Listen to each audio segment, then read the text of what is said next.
Donc c'est important pour son propre épanouissement personnel, mes chers frères et sœurs. C'est important pour sa santé, sa propre santé psychique et morale, d'arrêter de ne regarder que les défauts des gens.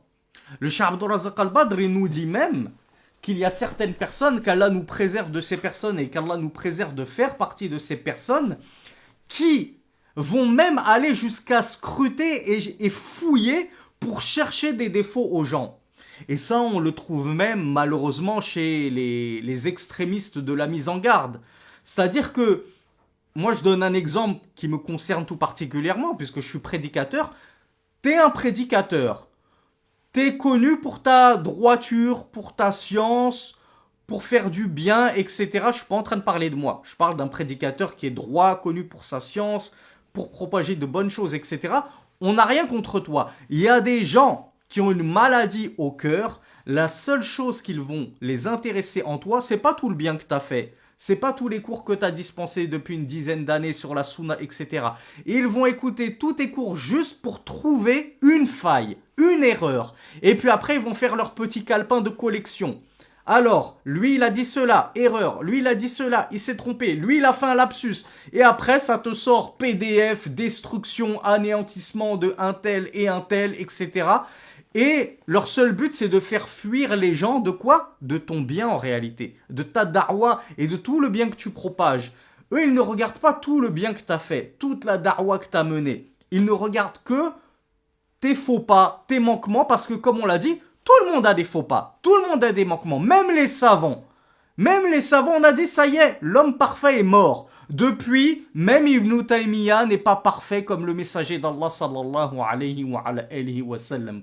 Même Ibn Taymiyyah a eu ses erreurs. Même Sheikh al-Albani a eu ses erreurs. Qu'Allah leur fasse miséricorde à tous. Alors vous pensez qu'un petit étudiant en sciences francophones qui revient de l'université de Médine ou de chez eux ou de je ne sais où, il va arriver et vous proposer une da'wa infaillible sans jamais avoir fait la moindre erreur, sans jamais s'être trompé, sans jamais un lapsus. Mais toi, t'en fais jamais des lapsus?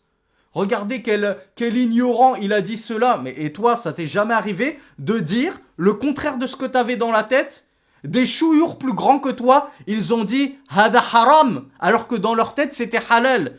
Un lapsus, la langue a fourché. Le shaitan les a fait glisser. Ça arrivait aux plus grands savants. Ça va pas arriver aux tout petits étudiants en sciences. Donc là, je parle parce que je suis en plein dans mon domaine. L'étude de la science, la prédication. Appliquez-le vous à votre domaine à vous. Dans vos relations à vous avec les gens. Arrêtez de focaliser sur les erreurs des gens. C'est normal que les gens fassent des erreurs.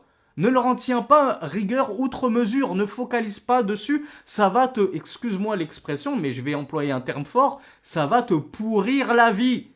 T'es en train de faire du mal à toi-même, t'es en train de t'emplir ta santé mentale de maladie. En agissant ainsi. Donc le Cheikh Abdurrazzaq al-Badr nous disait, il y en a, c'est pas ils regardent les défauts des gens, c'est ils voient en apparence il n'y a pas de défaut, donc ils vont attendre comme des porcs, comme le disait Ibn Qayyim al-Jawziyya, ou comme des vipères dans leur tanière, et ils vont attendre comme ça le moindre faux pas que tu glisses sous son nez pour bondir sur toi et se jeter sur toi comme une bête féroce. Et trouver, ah, vous avez vu, j'ai trouvé un défaut, j'ai trouvé un manquement, j'ai trouvé un faux pas. Tout content, on dirait qu'il a trouvé du butin. Normalement, le musulman, il est triste de voir son frère tomber. Il a de la shafaqa pour lui. Il a de la compassion. Non, il y a des gens, on dirait, ils exultent et ils ne vivent que pour trouver des faux pas à leurs frères et à leurs sœurs. C'est le bonheur chez eux lorsqu'ils voient leur sœur glisser, leur sœur faire un faux pas.